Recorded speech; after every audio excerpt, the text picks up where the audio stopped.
This is Picking Up the Pixels RPG Love for April 2018.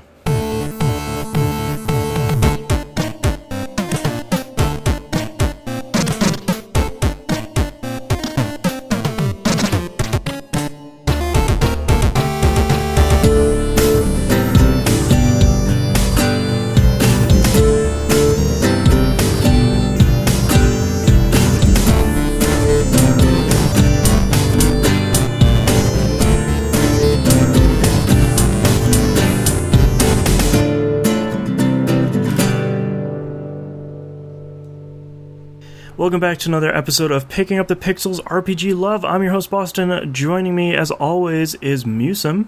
Hello. And Mina. Hi. Let's just dive right into it. Musum, what have you been playing this past month? Too much. Okay.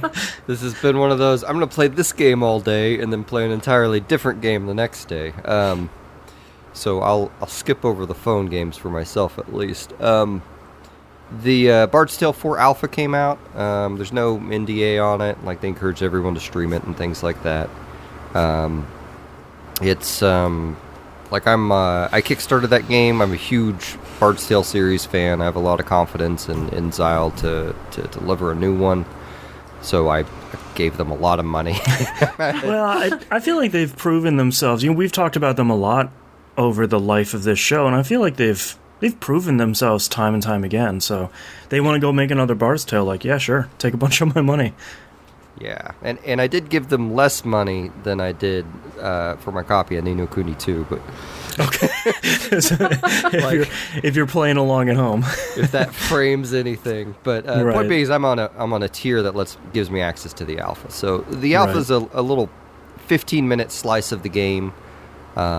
Classic Bard's Tale is just like a first-person dungeon crawler, like Wizardry or something like that, where you have X amount of party members that you build, and they're probably going to die a bunch, and you're going to have to get grid paper out and make a map. So this, and Edge Ring Odyssey, I guess, would also be in that family of things. So this ditches all that off, and you're still a first-person dungeon crawler, but there's no grid. You're just walking around. And the puzzles in it are all these really cool, kind of weird little physics puzzles. So just to kind of walk you through real quick, beat by beat on the alpha, because I think that's the better way to explain it, is like you start out, you're in a dungeon, you have like 3 characters they gave you. You walk up to this door, and it has this little gear puzzle where one gear is turning, and you have like 3 or 4 gears that you have to move in sequence to it, and then it'll open the door. Once you head out there are a bunch of crazy looking guys around a fire that they're doing something to some dude in it. So you fight them a bunch with the combat system. The combat system is it's this weird kind of turn-based, grid-based. Like it's weird because, like, one, they don't leave the screen you're on, right? So you're still in that first-person perspective. But now they have 2 grid rows of 4 squares that your party members can be on, and 2 grid rows that the enemy can be on. All the abilities and spells you use affect different sections of those squares. So, like, the warrior fighter guy has a move where he'll hit everyone in the first row, for instance, of the enemies. Okay. And, like, the bard has an ability where she will shoot someone along this column, right?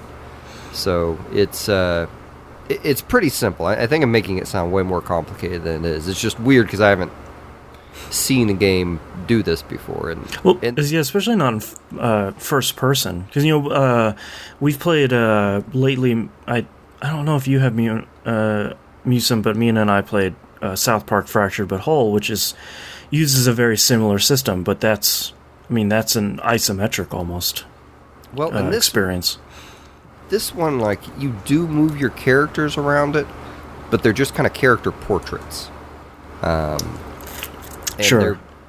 They're really just there for, is the enemy going to attack here? You have X amount of kind of action points you can distribute through your team, and it's it seems like it could be interesting, but I'll have to see a lot more of it, I think, to really decide that on the combat. Yeah. It sounds like they have a pretty cool system even in the alpha, though. Like, they have the core idea seems pretty cool. I think they got something solid to work with. I mean, the coolest thing, which has attracted a lot of attention in the articles, is they have kind of these procedurally generated puzzle weapons. Everyone's been comparing them to the Room games for phone. Oh, yeah. I have not played those, so I can't vouch for that. But essentially, like after that combat, you get one of them. And basically, it will generate like a blade, a hilt, a handle, and a guard kind of thing. Mm-hmm. And sometimes those pieces will have a puzzle on it. If you solve the puzzle, then you will unlock like an extra ability for the weapon.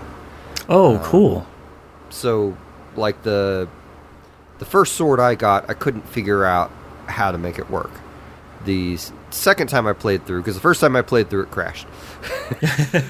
That's an alpha. Yeah. So the second time I did, like the guard had a piece that you moved up, and it basically had some little rhymey thing on it on go kill an orc kind of thing, or kill a goblin. And I did that, and nothing happened. So I'm not sure what that one's about. But the other one was like the very bottom. I think the hilt of the sword had a couple dials on it that when you lined it up, then now whenever I hit someone with it, it gives them -2 to their armor. Oh wow! So it's a pretty cool little thing. I hope it is. I don't know. I hope they really execute on it well, because I've only, like, both swords I got were fairly identical looking. They just had different puzzles on them. But, you know, it was probably restricted anyway for the alpha. I mean, it's, again, 15 minutes of gameplay, and that might be generous. Like, my computer runs it like absolute garbage. Like, I am going to have to upgrade something on my computer or replace my computer before the game comes out. Well, it might be more optimized by that point, too. That's true. It really didn't want to run it. Like, I had to take it down to like 720p, and wow. Like I had to downsize a lot of the crap in it, but it's a very pretty game. Just going to say, oh yeah, right. The Bard has a fun combat ability thing where the pre-generated Bard they gave me was a girl, and she, depending on what type of alcohol you drink, she can give herself different buffs in battle. Okay. Which I thought was pretty awesome. Yeah. The mage was pretty standard, and the fighter was fairly standard too. So they didn't really have access to any of the skill tree stuff, or if they did, I didn't really figure out how to poke in it. But again, the game was running like crap, so trying to traverse a menu when my mouse is like, move my mouse here, and it eventually is moving to catch up with me.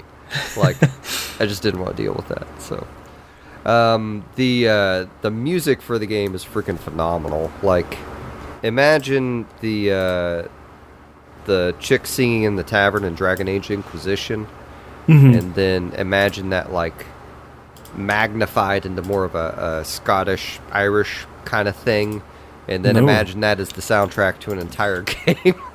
I like that. It's pretty cool. It's, if nothing else, the soundtrack will be amazing. So, let's see. I played a little bit of Earthbound. Mina, I think you still already know where I am. It's okay. Because like a bunch of other stuff came out. I made it to Tucson. I ran into two kids who said they would invent stuff. One of them was Apple, and one of them was Orange. Yeah. And I gave them both money. And one of them gave me something that immediately broke. I forgot what it was. Yeah, that was the orange kid that gave you that. Yeah.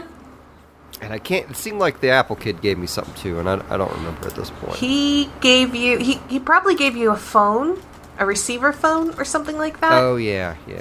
And he will give you another thing soon. Okay.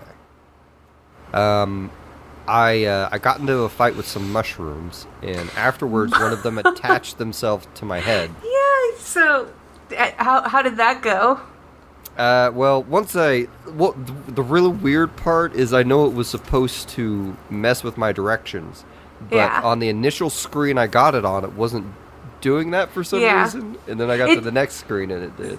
So it doesn't start right away. The little mushroom on your head, it always gives you a little bit of time before it sets in, and then like it starts like messing with your controls. And once you start going like, okay, so if I remember that up is right, and you start like kind of thinking, okay, I got it now, it'll change on you, and it'll keep on changing on you. How did you particularly get rid of it, out of curiosity?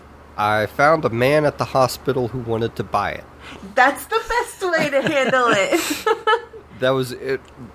The real pain in the butt part, and I might be wrong on this, but it seemed like I had to walk through the entire town to get to the hospital, like I was on the opposite end or something. Yeah. So that was a little frustrating, but there's ways of getting rid of it outside of that, but that way gives you, money. So if you're strapped for cash, getting infected with mushrooms is not a bad way to, handle that. Good to know. So far, this game has given me a lot of money. Like, that is just... I wish my dad gave me that kind of allowance. Here, you should have $2,000 in your bank account. Thanks, Dad. I think what's confusing, probably for all of us, is that I think in the Japanese version, that's all yen. So if you move the decimal place over a couple of gave you like times, $20. It's like, well... That's all right. That'd make more sense. $2,000 seems amazing, but then, like, in yen, it was like, oh, that's only $20. Yeah. It's also crazy, though, because the hotels are letting you stay for, like, 50 cents then, right? Yeah, pretty much. I'm still really enjoying that game. I just haven't gotten back to it. Like, for a little bit, I was playing that, and then I started a new game on the SNES version of Chrono Trigger. Because it's just been a long time since I played Chrono Trigger. And I was kind of going back and forth between those. Chrono Trigger is still a fantastic game. I love that game. Oh, yeah. And I haven't started a fresh game for that in a while. So, because I guarantee you that, like, the last 4 or 5 times I played it was just, I'll just go on my last save and have my overpowered team wipe through everything. And right. I'll go fight Lavos. Just have to figure out when I want to do that, So it's been cool going back through it and having a challenge there again. But I got to the part where I'm pretty sure it told me what to do, and I need to look it up because I've forgotten. Like, I just got back from the future. I went to the end of time, where they're like, yeah, no, you can only have a party of 3. You learn magic and everything. Yeah. And now I'm trying to remember where to go. And I thought I was supposed to go to 65 million BC, but that is wrong, because I've gone everywhere that I can there, and Ayla, or Aya, whatever her name is, hasn't shown up. So that's the part that always gets me, because I always get in the same position, too, because they tell you where to go, and I'm like, yeah, cool, I just got magic, let's keep going. And I'm like, oh, no, where was I supposed to go? It was also weird fighting that magic guy, and I'm like, I thought he was supposed to be easier the first time. Yeah, no, that boss fight is hard. I think the same thing, too, and I'm like, oh, this will be easy. Oh, yeah, he transforms. Crap. Yeah, that was hard. So yeah. Yeah, I don't know that there's a lot more to say about Chrono Trigger, but it was... It's still really good.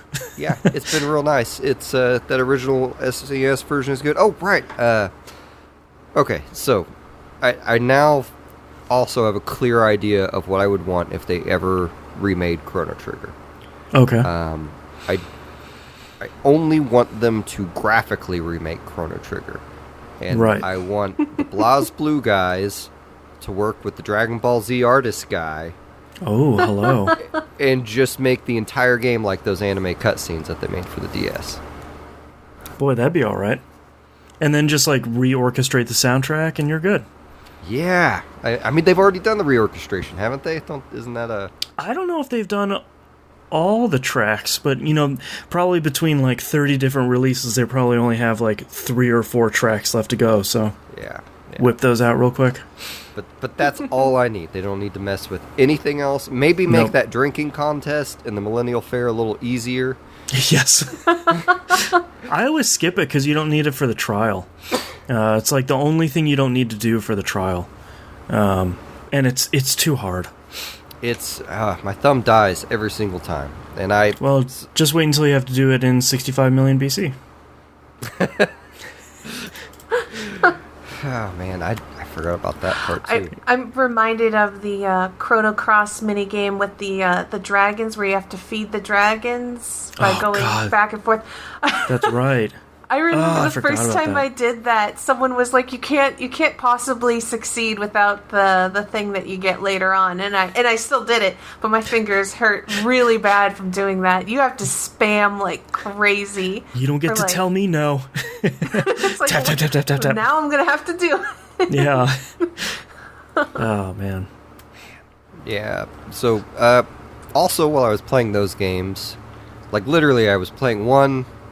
And then a couple hours later, I'd switch to the next, and then I'd go to Yakuza 0. Oh yeah. Ooh. So I've been playing this again, and then I stopped when Ni no Kuni 2 came out. But I got to the part where I'm now managing property, and this is I think going to be the aspect of the game that really hooks me because it's I love the idea of, these characters I helped out on a side quest. I'm now going to employ them into this property management sim thing. And, like, take over the town that you've been exploring for the last 10 hours. And these 5 billionaire jerks, I'm ready to take them out. Yep. Each one of those turns out really, really well. I went really deep on that, because I went deeper on that one than the one for Majima, even though his is better. I just liked getting all the money, like investing all that money and then getting great returns, and then going and finding the buildings to go buy and buy them, and then start that cycle all over again. Yeah. It is a really good gameplay loop to it, And like... One of the first people's storylines I finished was the cops. So I immediately have like a real good patrol guy to send on them too. So, have you befriended the woman who works at the bowling alley? I don't even think I've been to the bowling alley. Okay, you can befriend her, and at the very end, like one of the last things to do is you need to get a turkey in the bowling minigame, and after that, she will give you a new person to work in your property, and if you haven't gotten it spoiled, I won't tell you who it is. It's well worth it, just for the reveal of who will be helping you. Well, maybe I'll just seek that out next. Yeah. Well, I say that. I'm in Majima's section right now. Yeah. And Majima, I think you had told me previously I'm getting close to whatever his sim's going to be. I assume you weren't referring to the weird weapon seek and upgrade system. No, I totally forgot about that because I didn't really do that. It didn't really seem to do anything. Like, you don't really use any weapons, so I don't... Maybe you do on harder difficulties, but I don't know. Yeah, his stuff is... I don't know if you got introduced to some of the cabaret stuff yet. His is related to that. Okay. I assume that's about to happen because they hit the... let me see. I'll try and talk around a little bit. They hit the story beat where, like, his original loyalties with the Yakuza, he's kind of questioning where he's going with that. Yeah. I think you're at about the halfway point of the game. Well, and I'm only on chapter, like, 6 or 7 or something like that, so... Yeah. And I don't know. I might be getting close to it. It's a lot of it is... It's crazy to me because so much of the game is I'm going to play for an hour or two and then I'm going to watch this 20 minutes of cutscenes. Yeah, and it's like in most games it'd be like, oh god, here comes another cutscene, and for Yakuza 0, it's like, yeah, and more story. Awesome. It's kind of like soap opera-esque in a good way. Like that's how I described it too. Is it's like it's like a really interesting soap opera drama. Yeah. It's. I just looked up. There are 16 chapters, but a lot of the ending ones are very much like you're gonna play for an hour, you're gonna get an hour of cutscene, you can play for an hour, and sort of vice, rinse and repeat. Gotcha. And then once you finish, they just unlock the whole world for you, and you can switch characters whenever you want. Oh, that's cool. That sounds appealing. It's I don't know, I gotta get back to that game again, but at the same time, I have to finish Ni no Kunai 2, which is what I'm talking about next. I know all three of us have been playing it. How far are? Let's start with you, Musum. How far are you? I'm still in chapter 4. Okay. How far are you? I'm ahead of him by probably. I don't know what the name of the chapter. I'm ahead of him. We'll leave it at that. Have you finished it yet? No. I am at what I guess would be the... How would I even phrase it? Have you cleared your second kingdom? Because it's basically like, you go to a kingdom, someone says, hey, we have this trouble, and then we'll sign your declaration, and then you solve it, and it's on it. So I took care of the first one. I'm at the second one, and I'm there. Yeah. So I platinumed it. Yeah. Which means I did 100% of it. To be fair, it's clearly it's not super long, and my daughter really loved watching it, and it's like the only clean game I've played lately. So it took me about 30 hours to finish the storyline, and that was even with me diving pretty deep into the kingdom building stuff, and then probably another 30 hours to do 100% of the stuff. So wasn't that bad. But I'll let you guys talk about it first. I don't want to spoil anything. Well, and I haven't gone to whatever the next kingdom thing's going to be. Like, I keep trying to figure out who else I can recruit, but at the same time, the main storyline seems to be kind of based around that anyway. Like, it just had me recruit the next 2 people for the... I always want to be like everyone and call it the RTS system, like, but it's not really RTS. It's not. Yeah. But the army thing, right? Skirmishes. It plays like is it called Little King Story? Yeah, Little King Story. Yeah, I think it's what it's called. It plays exactly like that. This is kind of I wouldn't call it a dumbed down version because I feel like it's not, but it's kind of like it's got way less mechanics to it than Little King Story's version of this thing, whatever it's called, because like you said, it's not RTS to me. It's sort that. of. Yeah. The only thing I wish that the skirmishes did was teach me a lot earlier that you can move your party very quickly with the X button. At least on PS4.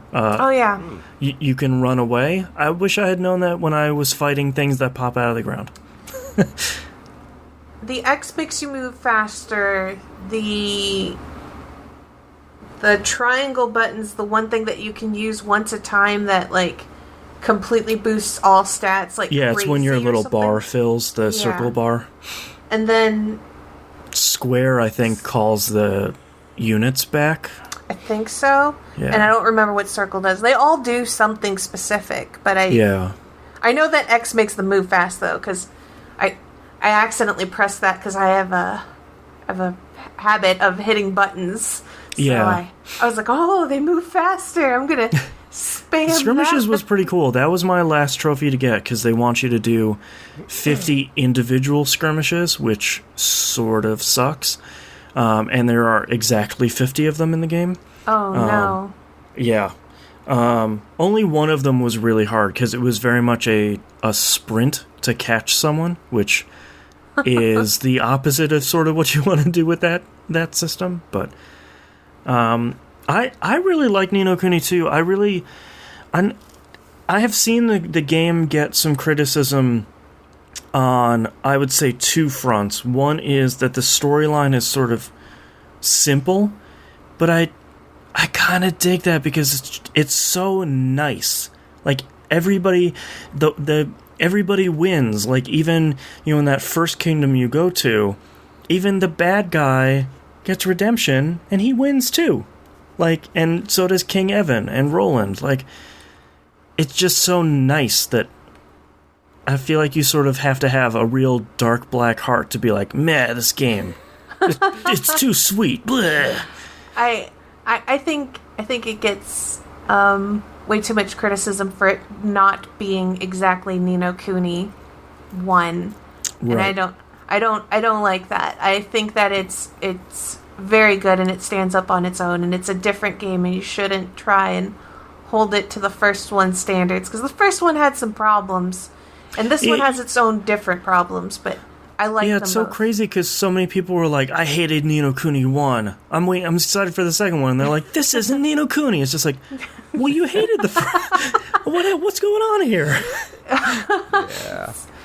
It's bizarre to me. I definitely agree. Like, the story in 1 was a lot darker in ways. Like, in a way, this one almost feels less Studio Ghibli-like, but at the same time, it's so... Like, everything in it is so accessible, and, like, the ridiculous amount of systems that they have in it are all really simple, like, at the end of the day. Even the kingdom building stuff is pretty straightforward. Yeah, and it all, I think, flows really well into each other. Yeah. In terms of, like, okay, this guy wants me to go kill some of these things outside of town, so I'm going to go out there and beat them up, and this... I mean, the combat is... I feel like Jake on my podcast has broken me. Like, the combat is Dark Souls-like, right? Like a really easy version of it. Well, I called it... Tales. Yeah, I called it on TVGP. I called it like the light version of the Tales series, where it's sort of like, because that's been my recommendation for Ni no Kuni 2 so far. Is, especially if you're like if you have a kid or someone that wants to start getting into RPGs, this is a really good start because it's not something like, we've recommended Costume Quest a lot. But there isn't a lot to that game. It's pretty short. Ni no Kuni is a big game with a ton of systems. There's like 175 side quests. There's that whole kingdom building stuff. Like, it has a solid story and it has solid mechanics. And I feel like if you like Ni no Kuni 2 and you want more of that, I feel like the next level you go to is the Tales series, because it has a very similar battle system. It has that, whatever they're calling the limbs system now, whatever it stands for. And it feels like you have sort of a next level to that, and that's kind of why I like Ni no Kuni, is because the battle system is pretty simple and the game is too easy. It is too easy. It's not a bad thing. I beat the final boss, no spoilers. The final boss is level 72 and I beat it at like 55. So, like, without really breaking a sweat. So it is too easy, but that's not a bad thing. If the ride is fun, that's fine for me. So, question on the Tales thing, because I haven't played a Tales game probably since Symphonia. And what I remember of the combat is it would load the screen, bad guys would be on the right, you'd be on the left, you'd charge, mash some buttons, combat would be over within like 10 seconds. It stopped being that way. Okay. Like right after Symphonia, I think. Gotcha. Yeah, it's very much the same as Ni no Kuni, where it's an open field, and you're playing that almost hack and slashy kind of strategic battle system. Historia is the first one where the exact enemy on the fields are just like, it becomes like, you see like the field ring appear, kind of like the way Ni no Kuni does, where the field ring's like, okay, this is the field ring, you play here. And I would say that very strongly that Ni no Kuni 2 feels like a stripped down version of the Tales of battle system, the current one that we've had. Yeah. In definitely a good way, like it's... In a good way, yes. Yeah, no, this is... And I feel like a big benefit of the Ni no Kuni battle system is the ranged attacks. And they feel very, very strong, where in a lot of RPGs, I feel like they would be a thing to maybe just stun lock the enemy for a minute, but they are a viable way of attacking a lot of enemies in the game. I always forget you can charge that, honestly. Like, oh, yeah. I can't remember what I was doing. I was fighting one of those special, extra hard purple... Oh, the tainted monsters? Yeah, and this one was just like flying around, and it was barely damaging us. I was like, oh, come on. And then I accidentally charged the gun. I'm like, oh, this is what I need to be doing the whole time. You know, speaking of that, there is the one system, the Zing system, that I wish they would have explained more. So it's basically, you know, when you look at your 3 weapons that are on the right-hand side, and they have like that percentage value, what they don't tell you clearly enough, or they don't tell you until later, is when that weapon hits 100% and you've a weapon that has 100% Zing equipped, if you do a special attack, it will knock the enemy down. Oh, wow. Like, that's hugely important for later tainted monster fights, because if you have pretty good weapons and you're attacking fast enough, you can kind of keep a monster knocked down for a good long time. I wish they were a little bit clearer about that. Yeah, I thought that was just... I had this one special attack that seemed to be... That I guess my brain had just associated, okay, this is my special attack that knocks him down, and the others don't, and I guess that's why that was happening. I didn't even pick up on that. So I've got 2 bones to pick with this game. Okay. Two very big bones. First one, I really hate how little voice acting there is in this game. Like, it's inexcusable to me. It's shocking how little there is. Like, and the voice acting that's there is all really good. There's just like 10%, genuinely 10% of the game is voice acted, and it's crazy.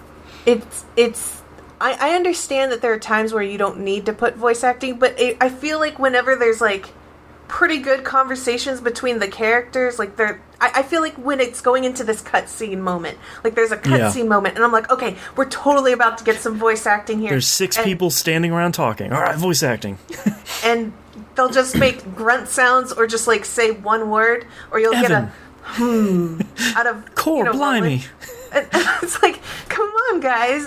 And so this is a part of the reason why the game's taken me so long to play, is because I'm doing a stream of it, and I've always made it a thing where I have to voice the characters whenever I'm playing. As soon as someone new joins your party, you're just like, oh no. Oh no, they're all gonna have to start. I'm gonna have to do all these voices. So it genuinely, I was playing with someone else, and they eclipsed me in, like, you know, where I was in the game, even though we had played like the same amount of hours or something like that, and they had just they jumped chapters ahead of me, because I have to say every little line. And the second thing I got to pick with that really bugs me, and this is like, I don't understand why this is, but there are little tiny text boxes that appear at the bottom of the screen, and they appear during combat, they appear for the skirmishes, they appear whenever your characters enter town, and they're just having like a conversation with each other, like back and forth, you know, little stuff. Like,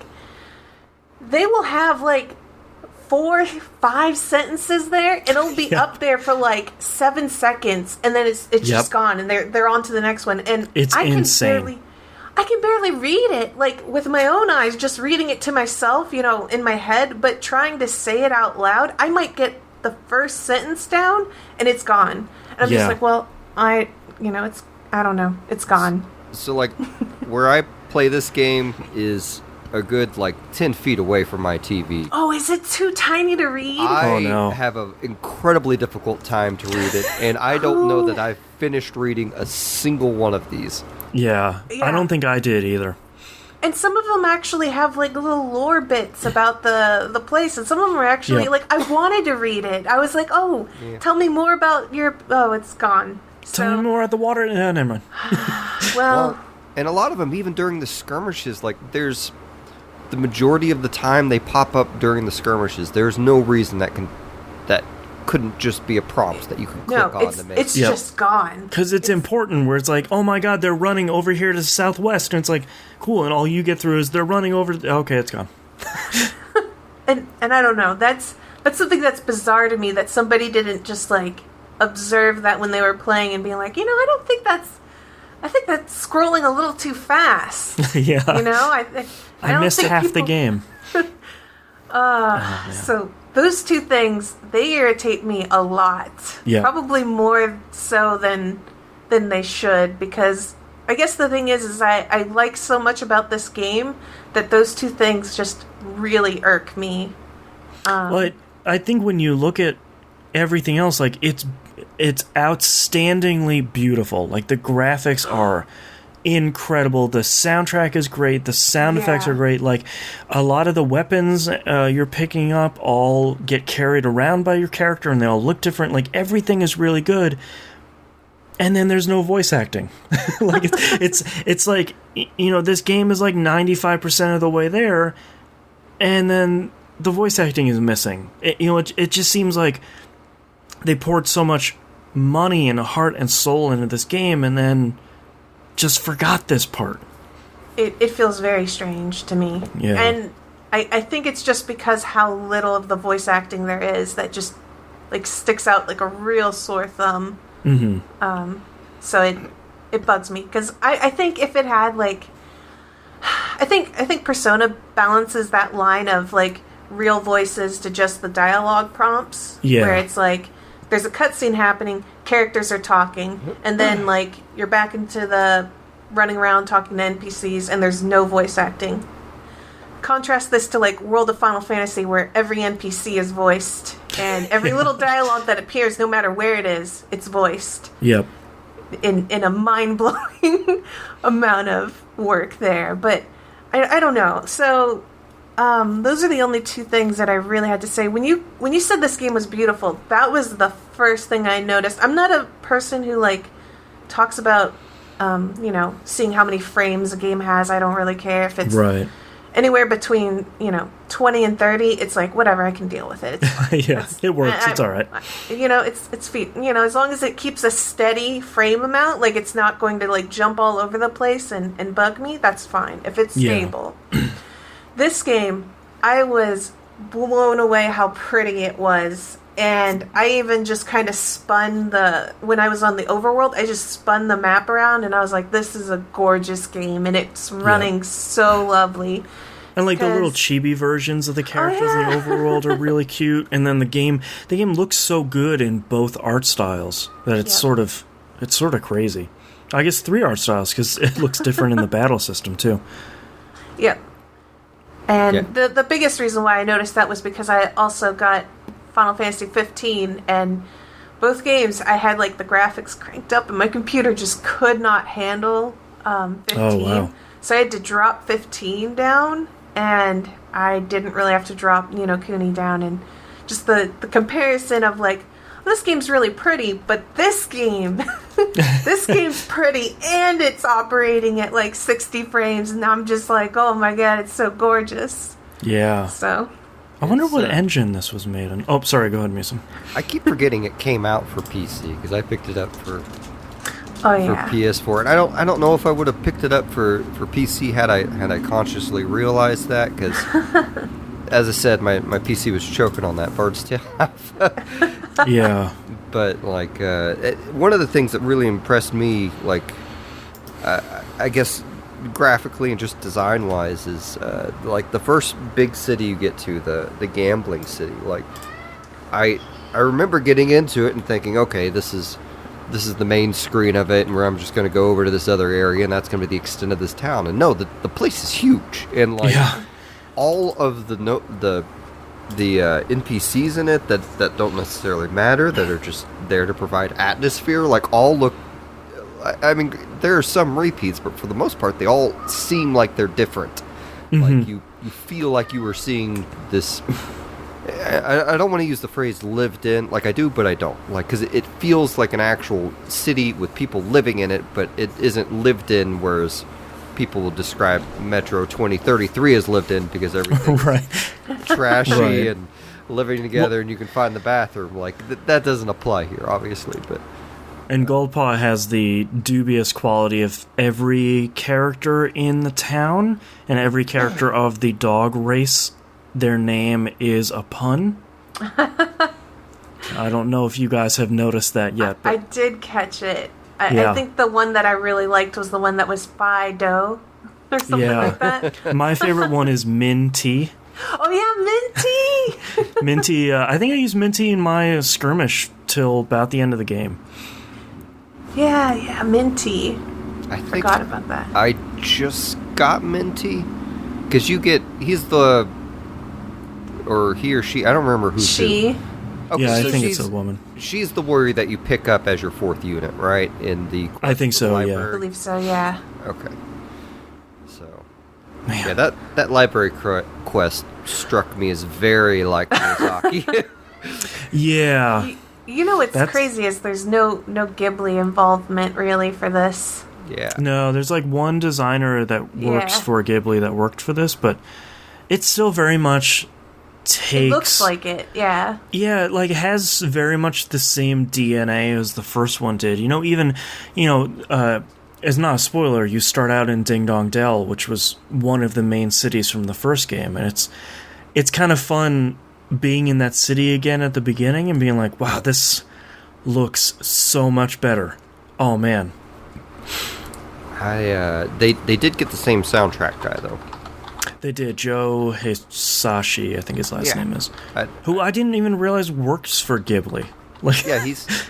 I think he did all the soundtracks to the majority of Miyazaki's films, didn't he? Yeah, I think so.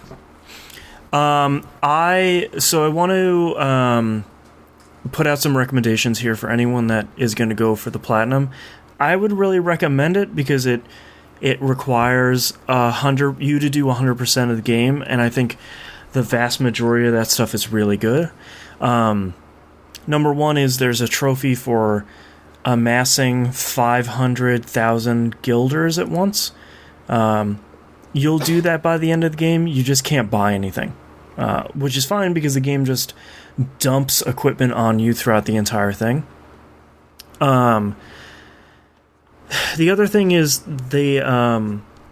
if you look at any guides, they'll basically say like, hey, the final Dreamer's Door has have you guys done the Dreamer's Door stuff yet?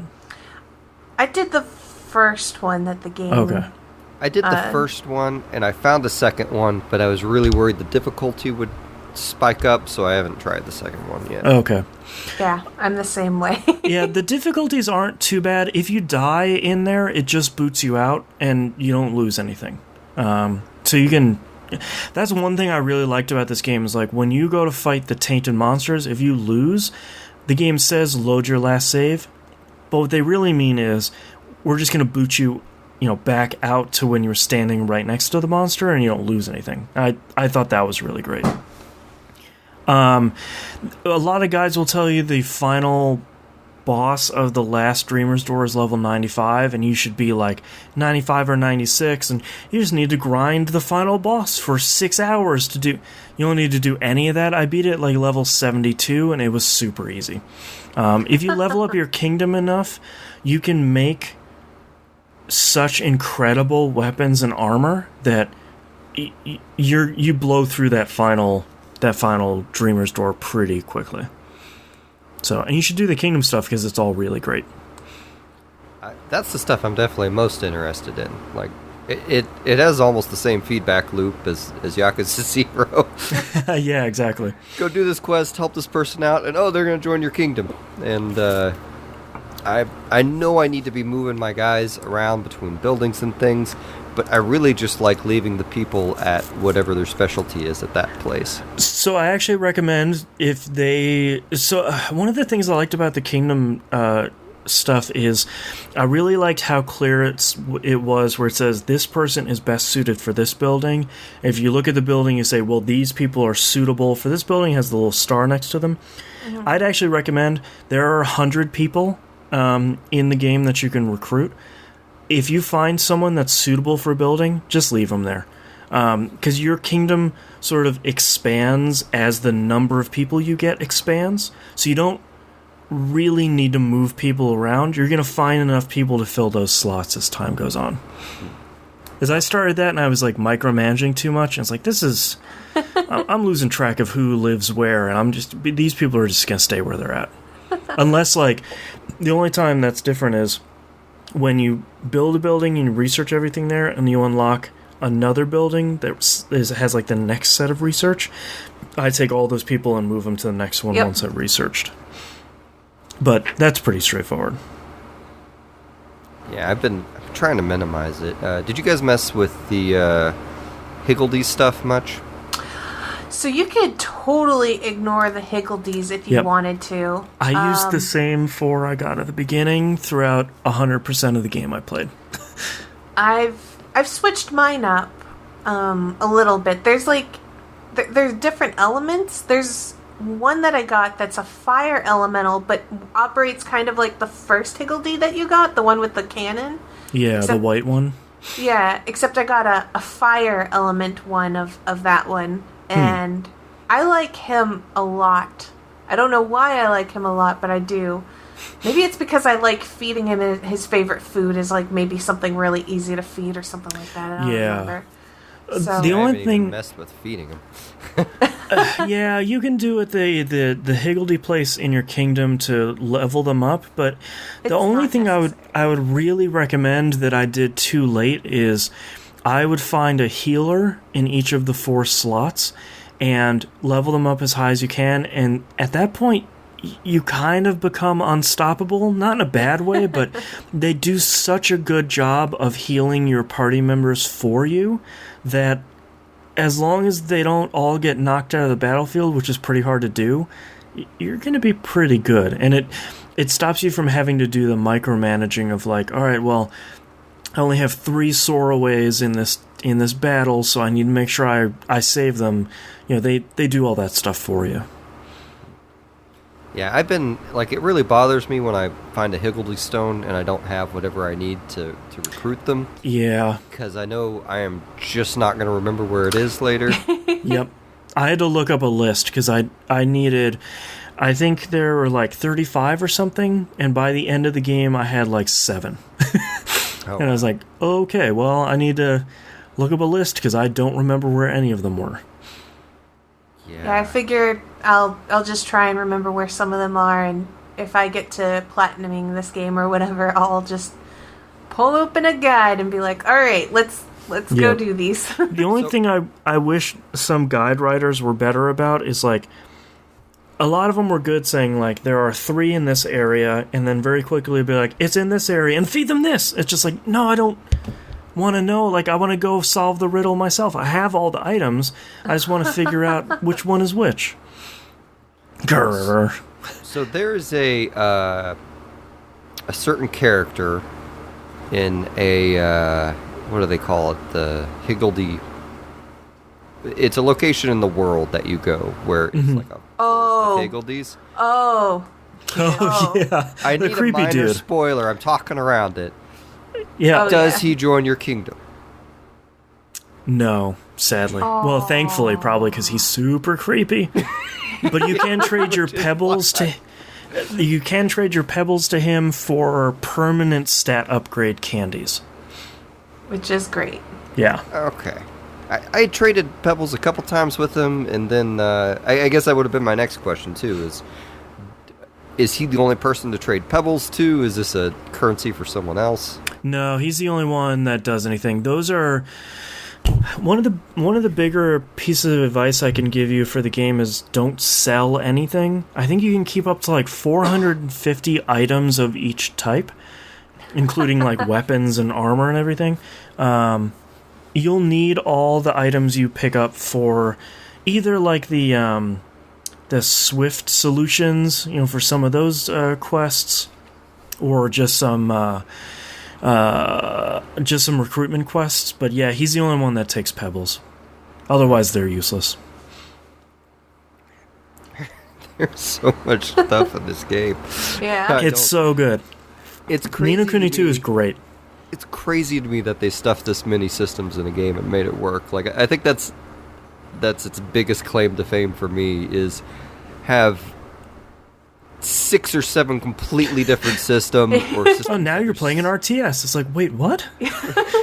It kind of reminds me of Rune Factory 4. That game had like, I swear it had like 40 different systems, and the game just it kept adding another tutorial. I was in there for like 60 hours, and it's like, okay, now we're gonna teach you about this other thing you can do. You can now grow weapon trees and go inside and do dungeons. I'm like, what? What? Oh man! I was playing a farming game, and then it was a battle game, and now it's a growing dungeon game, and now I am, that game. Yeah. Oh, and now we're going to teach you how to use a marketplace, and now you're going to sell your goods on a marketplace. Oh, no. Here, we're a marketing game now. And I was like, You know, I think that I love Ni no Kuni 2, and I think, unlike the first one, I can wholeheartedly recommend this. You know, I think we all have the problems with voice acting and text moving too fast and some of this stuff, but compared to some of the larger problems of the first one, I feel like they resolved all of that stuff in the second one, and I can, if you like RPGs, or you maybe want to try an RPG that's, you know, doesn't have a super serious story, and it isn't, you know, a tough as nails battle system or anything like that, and you just sort of want to play a good game, I wholeheartedly recommend Ni no Kuni 2. The game has 2 protagonists. So if you're an adult, you can play the adult, and if you're a kid, you can play the kid.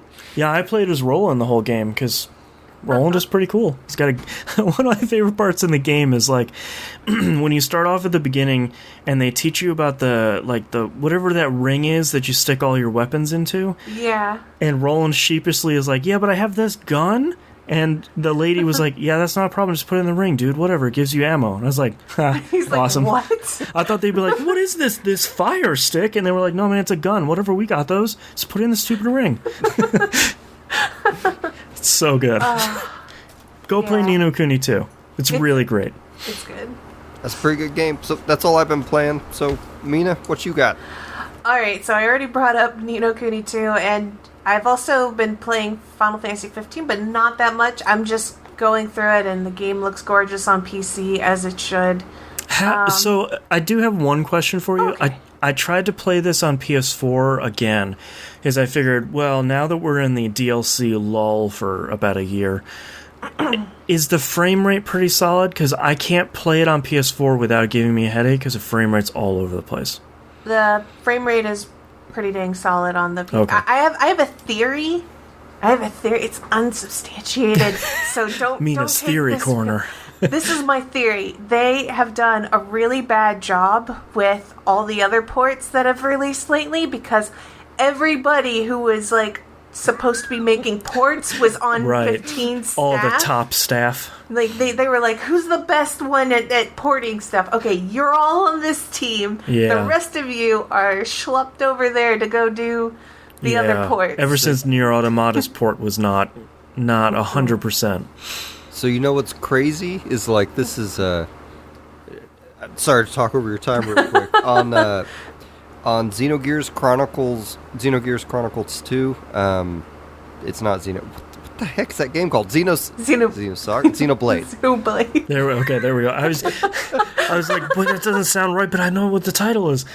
Whew. I was reading an interview with one of the staff heads over at Monolith. He's like, yeah, well, we were making this game like we were actually also making Xenoblade Chronicles X, and then like 40% of the staff was working on Final Fantasy 15. Oh wow! And like all our UI people quit. Oh, that's tough. I'm sorry, that was just a. No, it looks gorgeous. It plays really well. I think the only thing that made me notice something was that my computer just isn't strong enough for the maximum list of settings. Sure, right. So what video card do you have? Which one? What video card do you have? You remember off the top of your head? Nope. Because I actually, whatever one I used to have, I swapped out a different one in, so now I don't remember.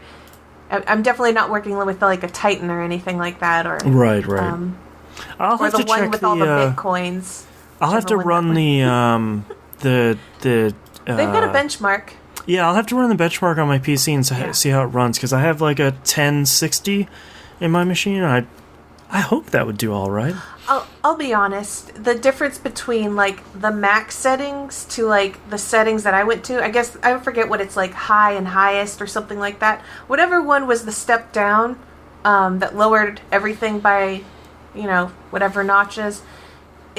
I can't tell the difference. Okay. I can't. Yeah. Maybe if you're running like a supercomputer, you realize it, but right. for me, I was just like, yeah, both looks good. Yeah, it still looks really great. This one's the one that runs. The other one doesn't. Yeah. So I'm going with this one. Okay, I'll check out that version. Thanks. Yeah, it looks really good. I had no idea that all of these DLCs were just like there with the game. Oh yeah. I had no idea. And then I did a little bit of the online stuff or whatever it is, the multiplayer stuff, whatever that is. That's interesting. I guess I would be more into that if I played with other people or something. It looked okay. I have no bad feelings towards it. But yeah, I didn't play too much of it because Ni no Kuni 2 came out, and then I was like, well, whatever this is, no care anymore. Move aside, everybody. Ni no Kuni 2 is the next hotness. But before Ni no Kuni 2 came out, I did play some Radiant Historia Perfect Chronology. Did I say that right? Woo. I originally was planning on streaming this game, and so my capture card on my 3DS doesn't work. Oh, very bummer. Well, it works and doesn't work. So it'll work for like a few seconds, and then it'll just be like, nope, not gonna work. Then you can't stream with that. That's not. Well, and you can't replace it either. So it's sort of like, well, this thing's dead. It's dead. So I guess I'm gonna be glad that the 3DS has to be on its way out now, and so woo, and hopefully Nintendo will know that maybe they should just, keep an output for people, because we will sell your game for you with free advertising if you just, build this in with your thing. Yeah. Please. The end. So I started, I'm just going to call it Radiant Historia. I started Radiant Historia. The game asked me, like, what difficulty to play on, and originally I was going to play on the hardest difficulty, but then I did a little bit of research, and someone said putting it on the hardest difficulty just ensures that you get less XP and less money, thus making your grind, like, way, way, way harder. Oh. And I was like, no, thank you. No. If I'm going to play a game with a higher difficulty setting, I want the game to be actually kind of like punishing, but not like XP and money punishing. Like, punish me with like mechanics or tougher bosses or something. Don't do this. This is not the way. So I'm just gonna pick the easiest difficulty then. Why not? Yeah. It literally does nothing but gives me like a normal XP. So with that in mind, I also picked... There were two types of stories to play. You could either play the original story or the perfect story or something like that. I don't remember what it was called. And I was just like, well, what's the difference? And someone was like, well, if you pick the perfect one, you get all the added stuff into it. If you pick the original one, you don't get the added stuff into it. I was like, well, why would I... The game tells me that I should experience... Well, the game told me, like... We recommend you play this one first. And I was like, but why if this one's just going to have all the stuff in it? But why? No, I'm just going to play this one. Why not? I'll find out later what stuff I wasn't supposed to know about. Whatever. I don't want to play this like that twice. That's weird. I went with the perfect story. And since I couldn't stream it, and I really wanted to kind of like talk about this game, I decided that for Patreon supporters, they get to see my, I guess I'm calling it a Let's blog. Okay. So it's basically going to have screenshots from me playing the game and basically my thoughts as I travel through the game and everything. But, so I know that you had talked about this game in the past many times, Boston. Mm-hmm. I'm not saying that I never listened to it, but I may have forgotten some stuff that you have said when you played it. Yeah. I'm old and I don't remember things. Well, I don't think I've talked about it for years anyway, so. Yeah, and the only thing I really remembered you talking about the game was, and I mean it, I don't remember anything else. This is the only thing I remember is that there was time travel, and that was it. It was like, there's time travel. Okay. That's the only thing I know about this game. So I went in and I was like, these characters are pretty anime, and I'm okay with that. Yep. So, immediately was like, this dude, Heiss or whatever, looks like if Igor became like an aristocrat and was just like, you know, like kind of like a jerk. Yeah. I don't know how to put it. Like, he seems like a jerk, and he talks in nothing but like riddles and just confusing me. And I was just like, okay, I don't know why, but I don't like you. You immediately rubbed me the wrong way. I don't trust you. I don't trust you. You're giving me this. They're like, you're giving me this blank book, and you're like, oh, you'll need it eventually. Wink. And it's like, yeah, okay, what am I going to use it for? This blank book. Oh, you'll find out. And then it's like, I don't really want these comrades you're giving me. Oh, but you'll need them. Well, then what makes these comrades unique? Oh, you'll find out why they're unique. Wink. And it's like, God, okay, Igor, tell me something. Just like, what is the point? You're sending me on a really hard mission with two characters. You're not going to explain any of their like abilities or powers to me, but you're all like, you're going to need them though. And it's like, okay, then just, all right, fine. Yeah. So that game, I like. So this version of the game is fully voiced. Oh, nice. Yeah, and it's pretty alright. I actually like the voice work. I haven't come across anything that's too terrible. I think the only character that I've made fun of so far is looking at Roche or whatever, dude in the big giant armor. Oh yeah. Who's like your best friend or something, childhood, I don't know, friend. He looks like he's wearing like a terrible wig on his head. And, oh really? Yeah, I guess someone said that like all of the art in the game has been changed, and I think a lot of people commented that they don't like Roche's art and someone his new else's art is real bad. Yeah, doesn't it look like he's got a wig on his head? It looks really bad. It looks a lot like Thor in the first Thor movie, where it's like, that's a wig. That's not real. It looks terrible.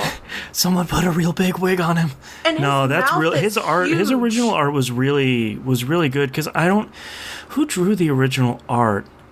I don't remember. I'll look it up. But if I remember correctly, it was someone very famous. And it's like, oh, this art is really good, and that new art is real rough. There's someone else that's like, I haven't met this other character, but someone else that someone was like, I hate how they made her look so anime and less like a tomboy or something. I don't know. Someone was really commenting how this character looks way less of a tomboy, and it upset them. Yeah, because that's one part that I liked in the first game. It might have been Rainy. I liked the character designs in the first one because they looked like actual real people. You know, in a lot of JRPGs we get people that look very anime or very cartoony. Yeah, but like, I felt like Radiant Historia did a really good job, except for Igor, because he was very clearly like a caricature. Everyone else is like, oh yeah, that's like a dude with big armor and a sword. Okay, that seems cool. Yeah. But I haven't actually looked at the original art for anything, because I kind of wanted to not be spoiled by stuff. Yeah. But I have heard that like people were complaining about how I hate the new art, and I'm just like, I have no idea what to compare it to, but that Rush art looks bad. Like, even real from not someone good. who didn't see the first one, it looks terrible. Yikes. So that game, I did reach the part of the game where you start doing the time trippy stuff, which was telegraphed so hard to you that it was going to happen. What with every character and everything telling you, like, there is going to be a lot of death incoming. It's just like, if only we had more time. If only we It's had just like, more oh my time. god. Please stop. Yeah, you're gonna run into the part. It's sort of weird because Rating Historia is a really good time travel game, but it's also a really bad one because some of the time travel puzzles are very much like, alright, let's rewind time and let's try that again, and you sort of have to find the right person to talk to at the right time to keep the story moving, and if you don't, you just rewind time again and like keep trying over and over, and that kind of sucks. It's not super prevalent, but it's rough. Yeah, I totally get that. I haven't gotten too far in it, but the combat is unique, and I don't mind it. I like it. It's unique. And what else? I'm okay with the characters. I like the Marco and Rainey character.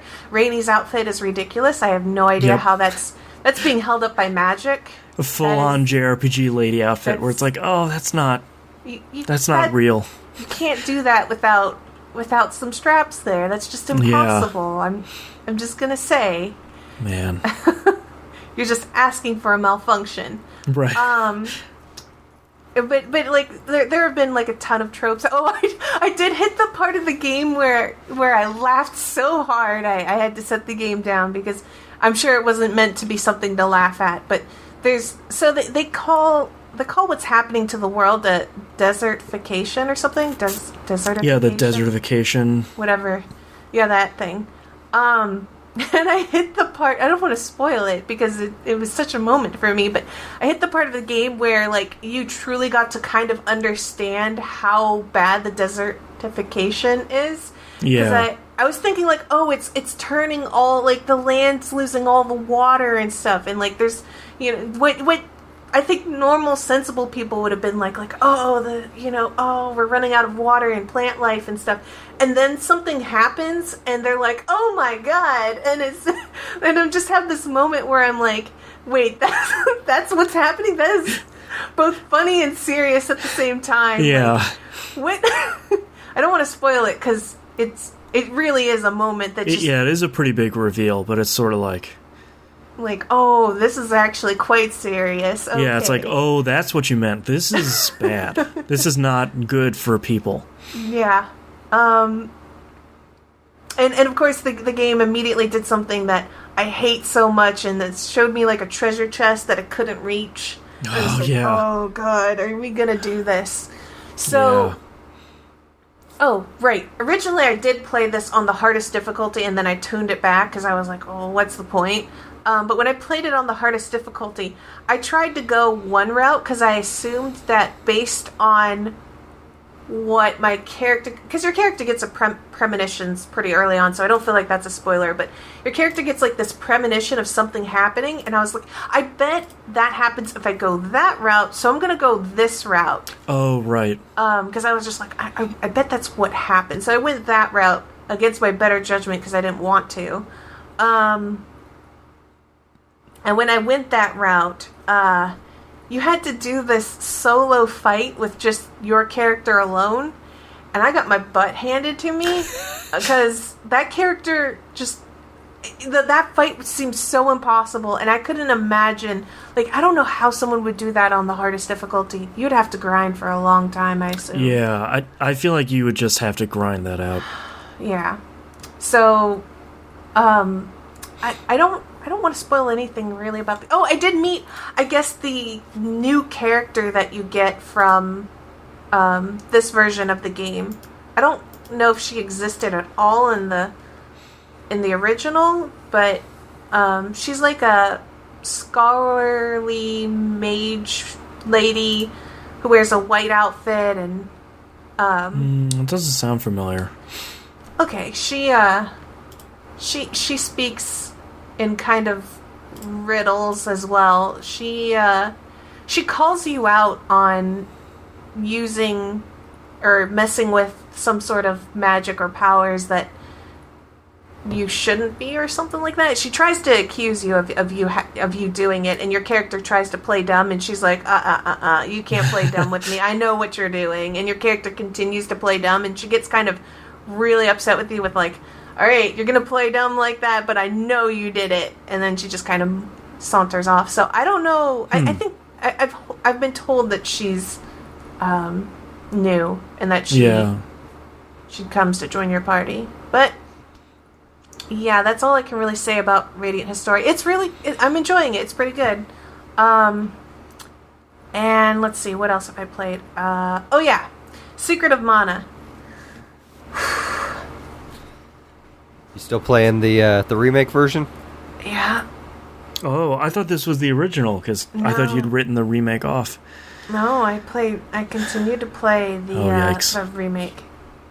Because I listen, when you spend $80 on something, sure, you're gonna play it. You're gonna see that thing through. You're gonna see that garbage pile till the end. So I got to the part of the game where you recruit the dragon. I don't remember the name of the dragon. Flammy, maybe? I don't remember. That sounds right. So we go to recruit the dragon, and immediately, because I'm sitting with my husband when we're looking at this, and I immediately say, oh my god, did they just cut and paste Randy's hair onto this dragon and remove the bandana? Because that's what it looks like. And if that is not the truth that I'm saying right there, like, you can call me out on it, but it looks like they just cropped his hair and like dropped it right there on this dragon's head. I just looked up a screenshot of it, and it really does. Like, there's I feel like there's a difference between an art style. Like, if you look at a lot of Toriyama's stuff across everything he's ever made, especially Chrono Trigger, everybody has very similar hairstyles. It's all that like chunky sort of stuff. This really does look like, well, just take it off this guy's head and put it around the dragon. All right, done. Ship it. Looked the same size too. Like, everything was like scaled perfectly. The colors were unmatched. The directions of the hair was like the same, and I'm like, this looks like they just copied and pasted that hair. Like, they didn't attempt to make a new sprite art for this thing at all. And I was like, and for a second, he was like, did Flammy even have hair in the yes, Flammy did have hair in the original one, but this was. I was like, you guys didn't try, did you? It makes me upset. I googled it, and there's a perfect picture with the main character on the back of the dragon. It's just like, that is the Hair exact Brothers. Same hair. I laughed, but anyways, still playing that game. Still not a great experience, and I feel bad, but still gonna play it. I have no real comments, because all I'm gonna do is just gripe about the things that I griped about previously, and that's not a fun podcast. So that was just the only thing that I had to bring up. So the other thing I played was more Ultra Despair Girls. And again, this is kind of a story-driven game, so I'm gonna tiptoe around the story beats. I got to the part of the game that I kind of have been really, like, wanting to understand something about, because one of the characters in the party had been behaving kind of strangely, and I'm just like, give me the reason why you're acting strange. Give me the answers, because it's driving me, like, you're building it up, and I need answers. Can't take it anymore. Right? And I finally got the answers that I wanted. Nice. And that was good. I got to the second boss fight of the game. Still gonna say it. I do not like fighting in this game, and the camera control is bad still. I keep telling myself just like cope through it, but sometimes that camera just wants to fight with me. And the other thing that I really dislike about the camera is it's sometimes assumes that, like, if something's coming at me from a certain direction, that I want to know about it, and it will actually flip my character to face that direction. Not what I want at all. No. If I'm facing a bunch of Monokumas in front of me, I don't want to flip to face the Monokuma behind me. Right. Because I'm not prepared for that. I wasn't prepared to flip like that. But the game's like, oh, you wanted to be over here. Look at this over here. And it caused me so much... I don't know. So, that was annoying. I think the blessing that this game does do is that it seems to know that you're going to hate some of these camera controls, and it gives you that character that if you press a button, she just is, like, invulnerable to everything and can just attack like crazy. Oh, nice. For a limited amount of time, of course. This isn't not like, you can't do this forever.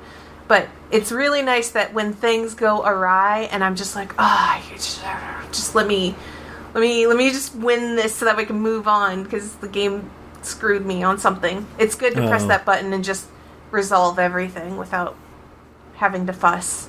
Nice. Because the game does grade you, and because at the end of every chapter you get like a grade, and you get like mono coins and a special skill or whatever if you do really well. So if you suck at the game, you lose points, and I assume you get a worser grade and subsequently lose out on getting like those coins and skills and etc. It's still Danganronpa. I really kind of want to know a lot about what's going on in the game, the answers of which I can only get by playing more. Right. Because there's a lot. I have so many questions. Like, every time I come up with an answer for something, it's like, well, now I just got, like, 5 more questions on top of these. Right. So, I have faith that this is going to be a fun romp through, though, and second boss down, and that means there's only 3 more. I'm guessing 3 more bosses to go, because they let you know pretty early on how many people you need to defeat. So right.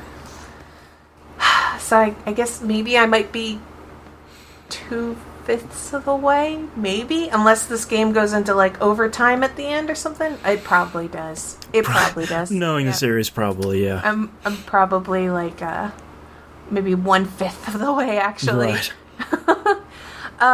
But other than that, I think that's all that I've been playing. What about you, Boston? All I played was Ni no Kuni 2, and we already spent our time on that, so let's take a break.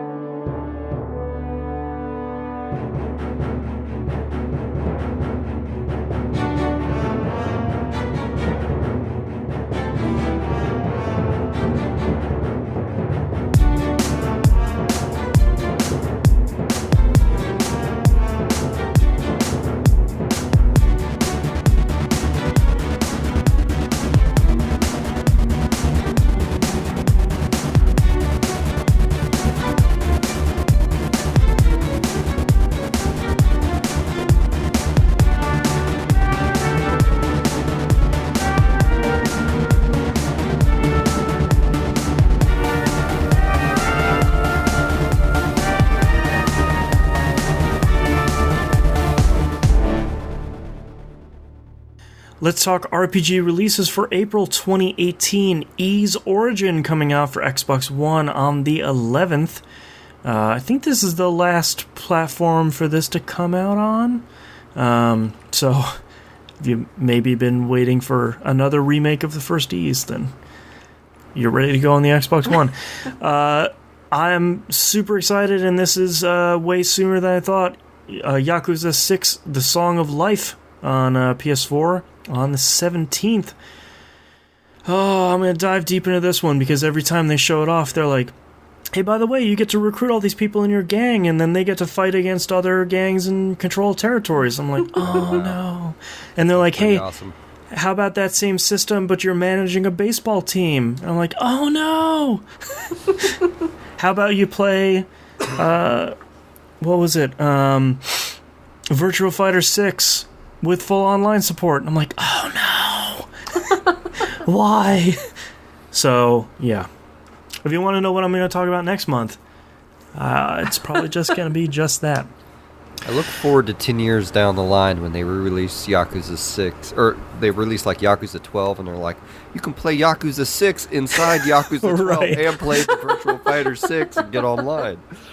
And then me at 50 years old, oh no! South Park: The Fractured But Whole is coming out on the Switch on the 24th. As long as that runs pretty well, that's probably a cool platform for that to come out on. Check that out. It'd be great if it would come in the first one too, because that game's really good too, but I have a feeling it won't. Yeah. And last but not least, Musum just add this to the list. BattleTech comes out on PC on the 24th. Woo! I don't know how much of an RPG it will be. I know they've done their betas and alphas, but I mean, it's a turn-based tactics mech game where you can customize your mechs, and you have a mercenary troop that you're accepting jobs from and running jobs with. So, That sounds pretty good. I'm pretty excited about it. All right, let's move on to news stories. We talked about Final Fantasy 15 a little bit in our first segment, and we're probably going to be talking about it for a lot longer because they now announced it has 4 more DLC episodes coming in 2019, along with additional expansions to the multiplayer mode, Comrades. So weird. Yeah, like, it's super weird. It's super weird. I feel like after Final Fantasy 13, we're so used to... I think the expectation has been, oh, we'll just put out another game. And then with 15, they're like, yeah, but what if we made it into a platform? It's like, that's interesting and not at all what I was expecting. Yeah, like, one of the DLCs, you're going to be I think you're the villain. Yeah, episode 1 is the Arden. first one. Yep. Yeah. Yeah, and episode... My bad, but... Episode 3 is Noctis, and apparently the way they're couching it is the last episode will feature a, quote, grand alternate finale, end quote, for Final Fantasy 15. Until they announce a Season 3 of DLC, probably. I'm really curious what that grand alternate finale means. I mean... Well, it kind of telegraphs based off of looking at Episode 2. You can kind of see that it's like a side story almost. If you read Episode 2, it's about I don't know. Should I even spoil what it says? Well, it's basic. It's about Luna Freya, and she's supposed to overturn the destiny for Noctis. So you can kind of guess what happens with. It'll be a happy ending for everyone. It's gonna be the happy ending, Mass Effect 3 ending. Yeah. It really isn't a happy Mass Effect. I know. No, that's true. But that's what people used to comment about. Like, everybody wants the happy ending for Mass Effect 3, and I was like, oh. Nope, you're all dead. See you later. Next news story, and most importantly for Mr. Musum over here, Battle Chasers Nightwar is finally coming to the Switch on May 15th. I will clarify that is 2018. Finally, I'm ready. I liked their update where they're like, we were hoping it wasn't going to take this long, and it did. And we're sorry. But it's going to be $40, or if you backed out on Kickstarter, it will be part of your Kickstarter thing. Man, that's going to be a great platform to play it on. I held out, man, because I kickstarted it. So yeah, that's how much I like the Switch, guys. Well, I think it's good that you held out on it for so long because they squashed all the annoying little bugs and they patched a bunch of stuff in to help the progression work in your favor. Like, for example, some of the highest tier weapons, you could get some of them pretty early, and you'd have to just wait like 15 or 20 levels to use them. they removed that restriction. Like, as soon as you can farm them or like get the pieces early enough, you can just use them. Nice. So stuff like that is really great. So, man, I'm excited for you to play it, and we will talk about that in June, I guess, because it's probably going to come out after our May episode. Yeah. We also talked about Chrono Trigger in the first segment, and surprisingly, Square Enix has announced it's going to roll out a bunch of patches for the Steam version of Chrono Trigger, and the first of these patches will allow you to switch the game back to the original graphical style. Good. That's all we needed. Good. Pretty much everything else is fine. I'm sure a lot of people could even deal with the menus looking a little bit janky, as long as it's just not whatever that game looks like in the they call it the high resolution graphics, which is funny. No. So the only thing I hope is I hope they don't find some way to screw it up where it's like, look, if you switch to these original graphics, it's going to be like 240p and it's going to look real bad on your monitor. I hope they don't do that. Square Enix. Stop screwing up old good games, guys. And last but not least here, Dragon Quest XI has been announced. It's coming out here in the West in September for PC and PS4. Two weird pieces of news. They're not bringing over the 3DS version, which is surprising and unsurprising at the same time. I guess they're really done with the only thing that I can figure is that, I mean, they've said that, like, Dragon Quest doesn't do well in the West. Yeah. But they're going to not do it on the 3DS, which I feel... I mean, a lot of people have the 3DS. You'd hit, like, the biggest market there, so... yeah, the install base is huge. The only thing I could figure is it might have been too hard to put the text changes for the translation in the 3DS version, and maybe the juice wasn't worth the squeeze for how much work it was going to be. Hasn't Dragon Quest primarily been a 3DS game for like the last 2 or 3 entries? Yeah. They've done nothing but like, 3DS. 10 version. Was Wii U and 3DS. That was the MMO. That one never came over to America though. Yeah, that's never going to happen. So was 9 the 3DS multiplayer one? And no, 9 was actually the DS multiplayer. Yeah, that was the DS wow. one, and you could play it multiplayer. Yeah. And 8 was the PS2 one. Yes, but they put 8 on the 3DS. And just recently, yeah. Yeah, and 7 and that's right. 6, maybe. No, definitely 5 was definitely on the DS. DS as well. I played that on DS. Yeah. Yes. And the other thing that's a little strange is people said, okay, cool, well, you guys are going to put it on Switch, right? And they're like, yeah, but, quote, much later, end quote. This is the one that blows my mind, but it because the producer himself said that the reason why it's going to be really late is that the Unreal Engine has not been updated for the Switch. Yeah, that's a similar problem to why it took Battle Chasers Nightwar so long to come out on Switch was there were some Unity bugs that caused some problems on Switch as well, which is kind of surprising because the platform's been out for a really long time. It's hard to think that Dragon Quest XI would be like the first game to come out on Switch. I doubt it is, but I wonder if they're using something that's a little more cutting edge than some of the other games. Yeah, I have no idea what it is, but that is the word on the streets as of a couple hours ago. Yeah. This just broke as we were getting ready to record. But I gotta say, I know Dragon Quest doesn't do really well in the West.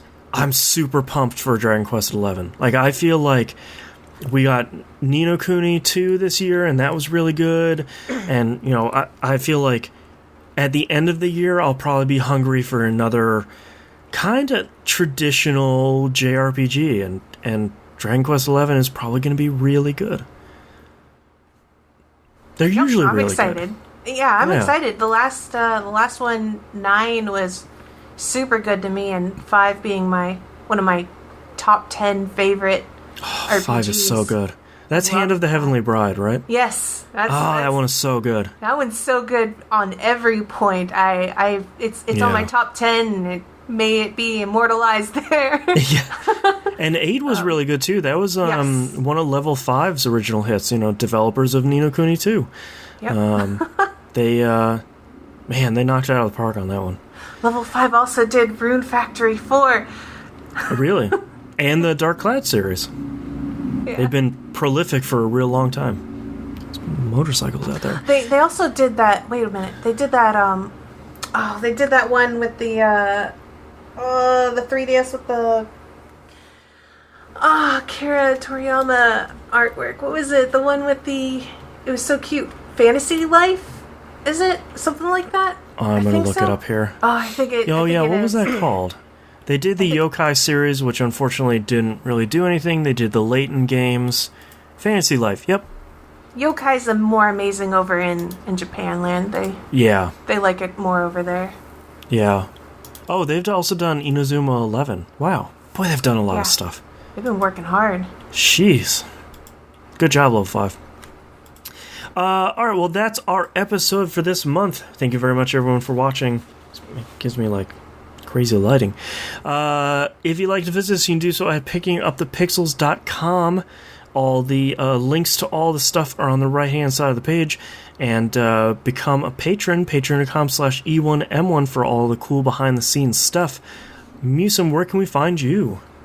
You can listen to my other podcast at thecarouselpodcast.com and buy my music at musum.bandcamp.com, also on Apple and Spotify.